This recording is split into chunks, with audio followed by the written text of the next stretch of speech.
Welcome, Drink with James, episode 186.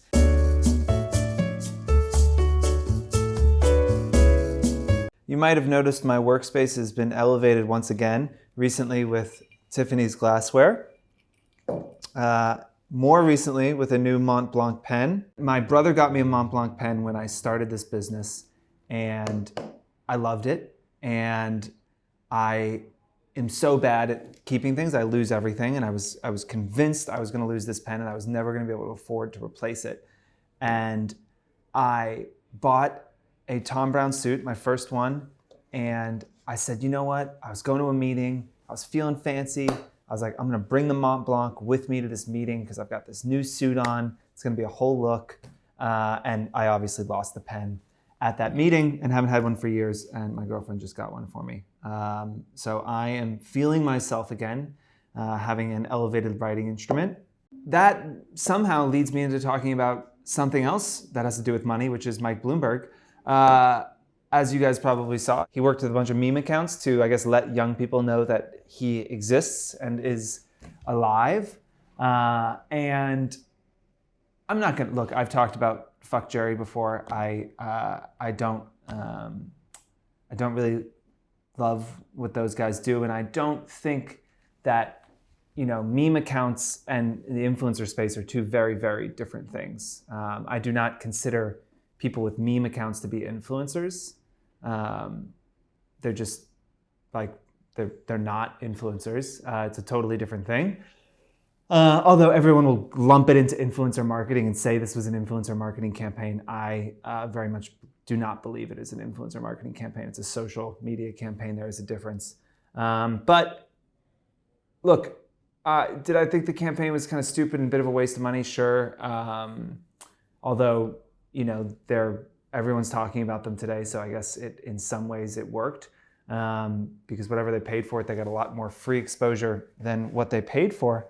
And if it makes other Democratic candidates more comfortable with working with influencers and doing creative, innovative things, then I am 100% for it. And if Fuck Jerry has to be the company that allows the Democrats to play around, be a little bit more playful, and do some innovative things, then so be it. I raise, you know, my glass to you, Mr. Jerry. And I welcome that change. You ideally, hopefully, got and opened an email from us this week about reconnecting your Instagram account. This is part of a larger trend between Facebook and Instagram. You might have noticed recently that if you go to, your Instagram feed online, you see Instagram from Facebook, or anytime you see it now, it's Instagram from Facebook. Facebook is slowly swallowing Instagram as much as it can. I do hear that they want to merge the inboxes as well between Facebook messages and Instagram DM. So get ready for that hell. But one of the things that they're doing because of this is they are getting rid of the Instagram API. That API is essentially, think of it as a digital bridge that allows us to pull information from your Instagram and put it into Four. It drives many of the apps that you probably use in your daily life. That API is shutting down. It's being replaced by a Facebook API. And so we need you to go and reconnect your Instagram to Four before March 2nd if you want to continue to have your profile updating, if you want to continue to have us serving that profile to brands, if you want to have access to the millions of dollars that we pay out to influencers every year. That connection has to be live. So if you're watching this and you haven't done that, go to Four, go to your settings, reconnect your Instagram. Honestly, when you log in, it should pop up a box and run you through it. It's going to take you 10 seconds tops.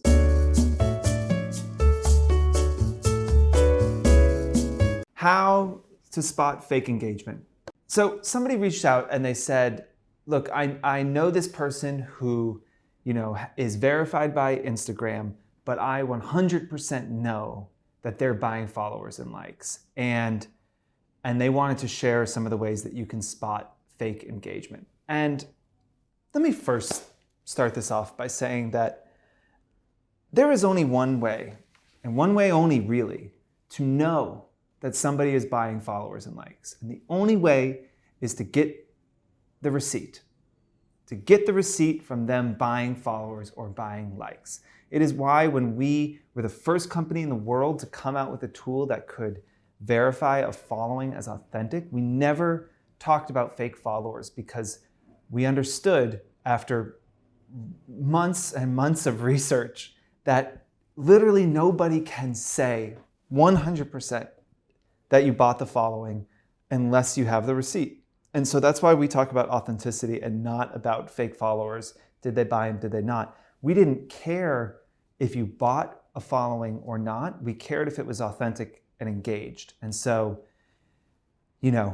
you can have a unengaged following because your content's boring and nobody cares about it anymore and they don't engage with you. And thus your content doesn't get served, thus your reach numbers are really low. You can have it because of that, or you can have it because you bought a following.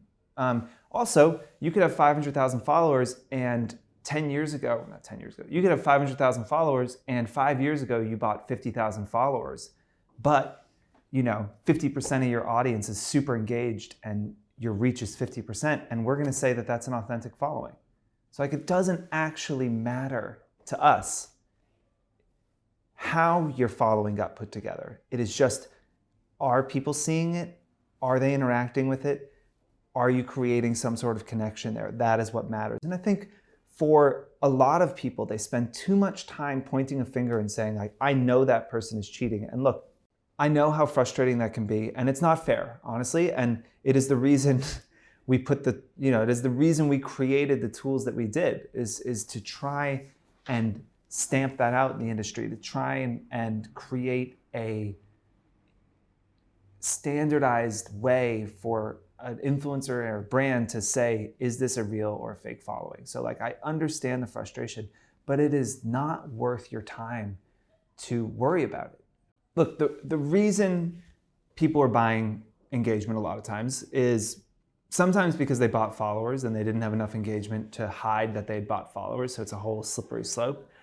Another thing is that brands for so long, the only metric they had to decide whether something was working or not was engagement. And so there was this huge temptation to buy engagement to make yourself look better, right? To make it look like you had a really engaged audience. Now, I really don't think that many people are buying engagement anymore. We haven't seen it run rampantly.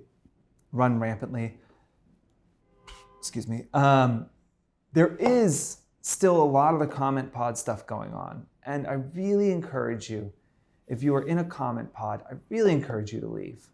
I think that I say all the time that you can't hack your way to success, right? That long-term sustainable success, building a real business, you can't hack your way to it. A comment pod is not gonna get you there, And you need to be focusing on the right things. And we talk about here at Fort, this is something I borrowed from Ray Dalio's principles, right? That, at his firm, Bridgewater, they look at when they have a goal, they think about their goal and they think about the things that could stop them from achieving that goal. And then they think about the root causes of those problems. So what are the root causes of the things that could stop me from achieving this goal? And then they fix that. Right? And so if you say, I'm not getting brand deals because my engagement's not good, you might say, I'm going to enter a comment pod to bolster my engagement, to fix my engagement. Okay, that's a symptom, right? Your bad engagement is a symptom of a bigger problem, which is your audience isn't engaged with what you're doing, right? And so instead of wasting your fucking time in a comment pod, spend it fixing the root cause of the problem, which is that you're no longer creating content that people find interesting, right? That's the harder problem to solve. It's a lot easier to solve for the symptoms. And most people spend their lives running around solving for the symptoms, but not taking it one step further and looking at the root causes. What is actually causing this to happen? But if you do the hard work, and if you can identify the root causes of your problems and you can solve those, everything changes, right? Because look, the people we talk about on this show all the time, people who are killing it in this space, they're not in comment pods, They're not buying engagement. They're not working with firms that go and, do a shitload of engagement for them to drive traffic to their pages. They have figured out what their audience wants, and they're telling unique stories, and they're doing it over and over and over again, and that is working. And it sounds simple because it is. Unfortunately, it is a difficult thing to find, and you got to make sure you're focused on the right things. I'll be straight with you. I have a bit of a jealous streak, okay? Like, I've got a bit of a chip on my shoulder. I think it comes from my insecurity of wanting so desperately to be successful and being so worried that won't happen. And for me, if I'm being honest, I feel like if I don't end up being successful in a traditional sense, that my whole personality doesn't make sense. And that my identity is so wrapped up in that idea that I am special and different, and that I can achieve this some form of success. And so when I see other people achieving it easier than me, I often get really jealous, and I start making excuses. Oh, they come from a rich family, daddy gave them $5 million when they hit 25. That's why they're successful. Or, yeah, they, bought their way into Harvard and met this person. Whatever. I make up some big story about how that person's success is less valid because I don't have it yet, and I'm jealous. And I heard someone say something once that was basically like, other people's success is not your failure. That like, just because someone else is successful, it doesn't mean that you won't be.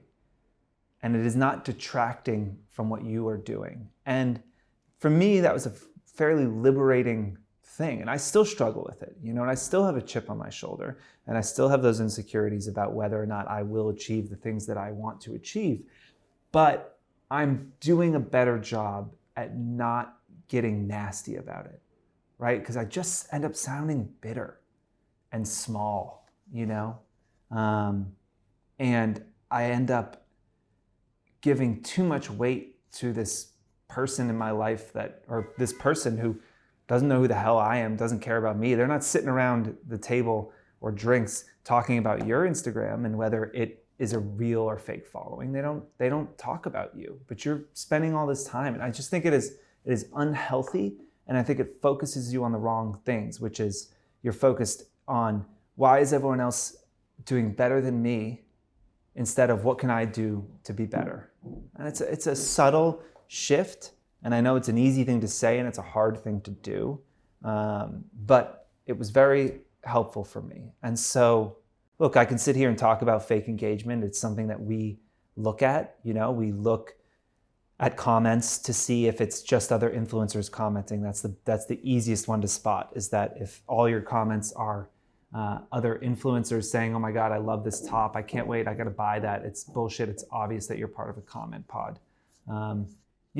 We used to track engagement and build a time graph on kind of when engagement came in to see if we could see spikes. We never rolled that tool out. And honestly, Instagram is increasingly looking like it's going to get rid of likes, and that this isn't going to be much of the, as big of a part of the platform. And, I wouldn't worry about it too much. And it's why we now really focus on numbers that are much harder to fake: reach, saves, DMs, and then the step outside of Instagram, maybe even more important: clicks, swipe ups, sales, those things that you can't fake, I guess you could fake swipe ups, but it is harder to do that. And so increasingly we're looking at those numbers that live outside of Instagram to let us know, the impact that an influencer is having on our campaigns. There's a funny thing about people who complain about like fake engagement and fake followers, but are using comment pods and, trying to hack the algorithm. It's like, that's cheating, kind of, right? You're trying to figure out how to trick a computer into doing something that you want it to do, instead of just focusing on creating something great. Like, if you go back and you look at your most engaged photos, you're probably like, yeah, that makes sense. Those are my best posts. If I'm being honest, like those, I knew that was going to do well, at least for me. The stuff I know is going to do well does well. I'm not generally surprised. And if you just did more of that, you wouldn't have to focus on all this bullshit. And so like you lament and you get frustrated that other people are cheating, and then you spend your time figuring out how to kind of cheat yourself. It's a losing game. In the battle of man versus machine, in this case, machine is going to win.